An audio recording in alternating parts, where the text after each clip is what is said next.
Hey, good afternoon, everybody. Welcome to the podcast, first day of fall. Hope you're enjoying it. Thank you very much for joining me here on the podcast. We've got a little red over the on the screen for the last few days, and when you look at the S&P 500, and we're about 20 minutes before the close, the markets are trying to stage a comeback as we speak. The Dow's down about 70, was down about 110 earlier, and when you look at the S&P, you kind of look at this and say, well, what's the big deal? It's really not the Standard & Poor's. It's really not necessarily the Dow Jones. Really, a lot of the carnage has been in the Russell 2000, which has been struggling for a while now. The Russell 2000 has been moving sideways. We're at the same level now that we were back in. Russell 2000 is actually down about 3% for the year. So we're at the same level we were back in December of last year, whereas you look at the S&P 500, it's just kind of back to where it was a month or so ago. So there's a big divergence here, about a 10% difference between large caps and small caps. So if you're using baskets of securities through ETFs or mutual funds, focusing on the larger cap names is the name of the game right now, and that could change. But one of the things we look for in markets that are maturing is the shifting up or shifting down the risk scale, where people say, I'm going to get out of the Russell 2000 and the NASDAQ and those types of things. I'm going to stick to the Standard & Poor's and the Dow. And if that continues, that can be a problem for the overall market at some point. And, we're looking at things like advanced decline lines and upside, downside volume and all these different metrics we look at to look at the health of the market. And what we've seen is for the past month, even though the Standard & Poor's made a new high, not a lot of stocks were making new highs along with it. So a bunch of stocks, I think 10% of the Russell 1000 had already been down over 20%. So you're starting to see these stocks that are already in bear markets. Is that going to spread to the sectors, and is that going to spread to the rest of the market? And that's the question, because if we're at the point right now where the market is maturing, and it could certainly bleed into other areas. And so what's happening is you're seeing this initial shift away from some of the riskier assets into some of the larger cap names. And when we look at the S&P, you can see it's kind of crossed through the 2,000 mark.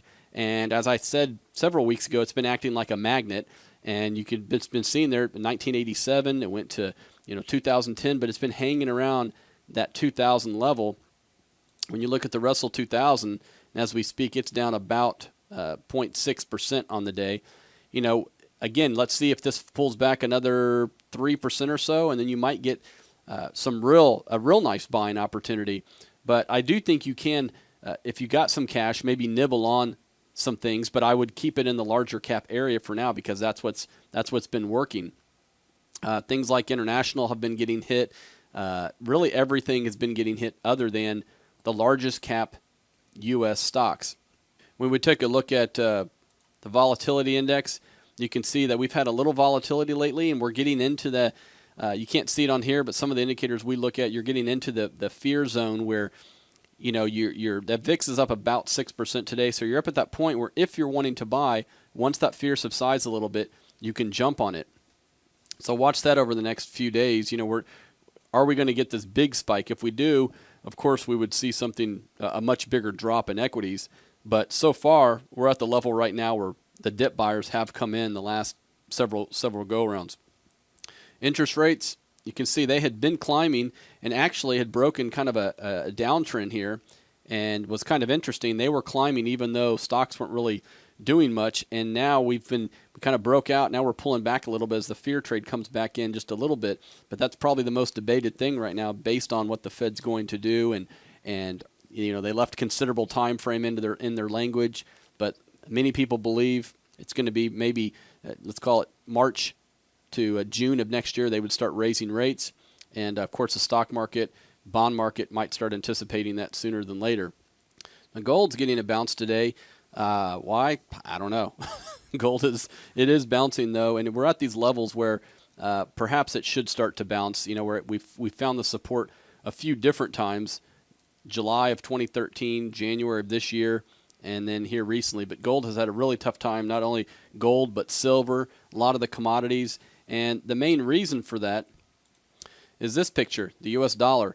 U.S. dollar has actually been strengthening the last several weeks, and that's put pressure on all the commodities. So if that starts to turn over and roll over, which it is down today, but if it starts to do this, the stock market starts to struggle a little bit, look for gold to continue to move higher, and look for obviously all those oversold commodities to bounce as well.